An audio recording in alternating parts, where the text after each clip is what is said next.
Hello and welcome to another live today on a Tuesday for those who are watching it live. We normally go out at Wednesday lunchtime, but doing some stuff in the office tomorrow. So we're back here in my comfy little den here with my shiny new award just over there on my shoulder. Welcome, I'm Neil Millard. I am a DevOps expert and contractor. Today we're talking about elevating your career, creating and crafting an influential personal brand. But what is a personal brand? So let me tell you. When you think of, say, Kylie Jenner, what do you think of? You probably think of reality TV or makeup or some other sort of fashion or something like that. Maybe thinking about Disney, Walt Disney. Probably think of Disney World or cartoons or happy stories and stuff like that. So this is the kind of thing that I'm talking about what a personal brand is. And it's important because people will be able to remember you better if they've got something to associate you with, rather than just being a name, like Dave Smith.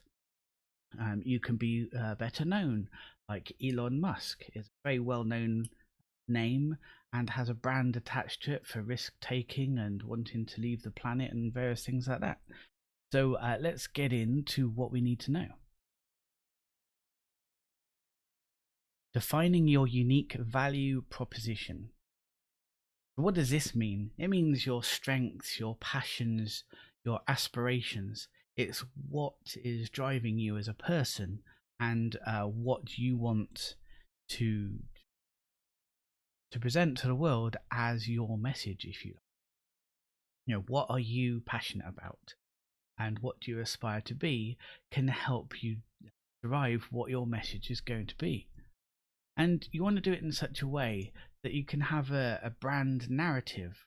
Many people like to present what their life story is, and this is kind of important. One of my mentors, Daniel Priestley, mentions the origin story, whereby I can understand why that's important to you because I understand the origin created that passion and aspiration. So for me, my part of my origin story is that I didn't like going outside. A sad thing to say, I suppose, but what that meant is that focus on building my own skills and stuff, and becoming a programmer is kind of part of that story. And you'll have your own origin story with what makes you tick, why that makes you tick, and that will lead on to your passion, which then naturally leads on to your strengths, which then leads on to your aspirations. Let's make the world more automated so that we haven't got to do drudgery and boring stuff. Let's have more fun in our lives. That's a couple of my values and passions, I suppose. And you can come up with an example of a strong personal brand statement, of which I couldn't really find any good examples. A brand statement is kind of like the way of introducing yourself, and so having your unique value proposition has something to start in there. So for me, I'm Neil Millard. Great, that's a name. But what is your brand statement? Well, my brand statement is I'm closely tied with DevOps and automation, and I guess that could feed to robotics. I chose to other future tech if I really wanted to go down those sort of lines. So let's have a look at what else we can do. So we can optimize the online presence. So having an online presence is the first thing that someone's going to see if they type your name into a well-known search engine. Google it. If you Google me, then you will see a bunch of my articles. LinkedIn profile, you might see my Facebook profile, maybe. You might see my blog page. You might see one of my company addresses, that kind of thing. And all those things didn't happen by accident. Me and my team put them there so that Google can find them, so that when you search in Google, that's what you find. But Google's not interested in any old web. You need to come up with engaging bios and headlines. And these are a way to engage the audience and to grab their attention. That's the headline. And then within the bio or the biography, I'm going back to that origin story again. About really, I might say that boy has issues going outside. Use my earlier bad example. And this enabled him to learn lots about programming and trigonometry even before he'd got taught that at school. I don't know. I'm thinking off the top of my head here, which is a little bit trickier than sitting down in some quiet space and thinking about it properly. But by having an engagement bio, you can say a Neil Award-winning DevOps professional wins DevOps Professional of the Year because of his Python APIs, which he developed programming as a young programmer at home as a kid or something like that, And then don't forget the visual aspect. There's a lot of great visuals that you can use. Everybody has a logo. I've got, where's it up there? See, there's a little logo I've done ages ago. So if you see that, then you can associate that with me and my online presence and my brand and all that stuff together. And the same can be done for you. And if you've got a relevant keyword that you feel strongly about, Elon Musk might be a daredevil or risk taker or something like that. Whereas me, I associate myself more with automation, DevOps, fun. And what does that mean to you?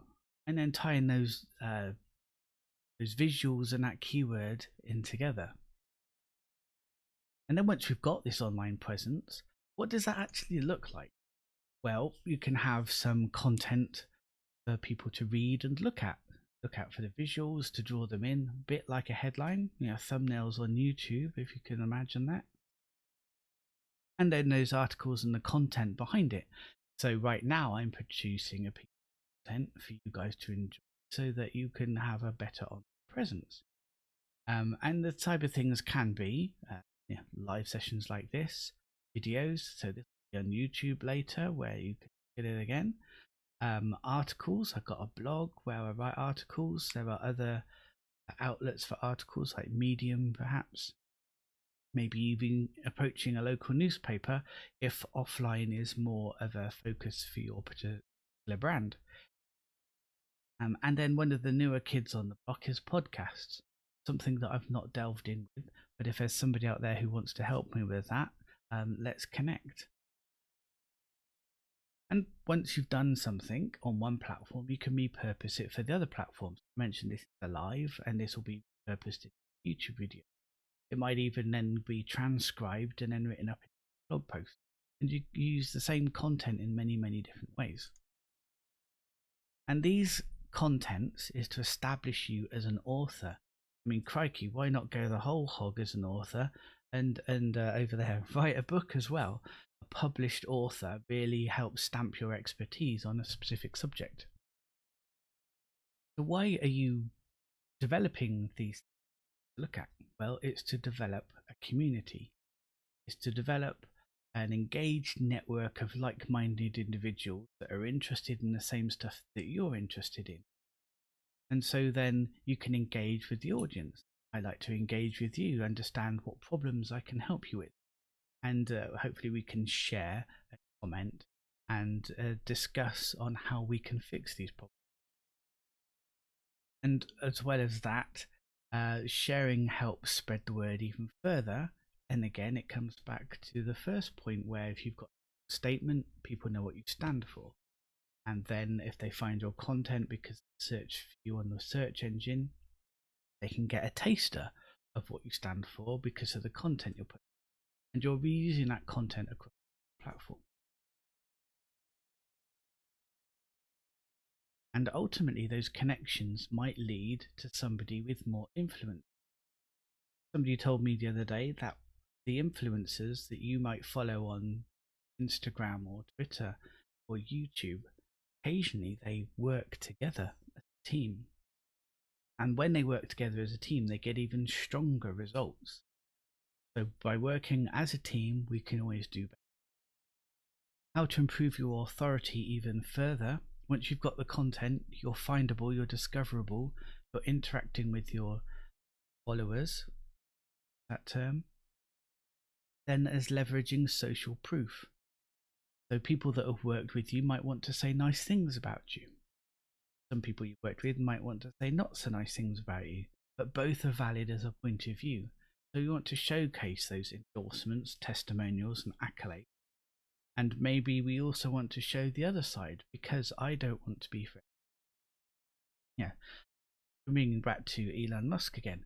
Some people will go, yes, he's great, he's done lots of good things, and some other people say, oh no, he's nasty, this, and I dislike him. And having that strong sense of purpose will divide people, and that's okay. There's absolutely no way whatsoever that everybody is going to like you. So share those case studies and share the stories so that the people that do like you are going to be able to follow you and recommend you to their friends. And those that don't like you probably won't care. Or if they do care, they probably like you more than they're letting on. And throughout all of this, we're building up more evidence so that we can put credibility, authority, trust.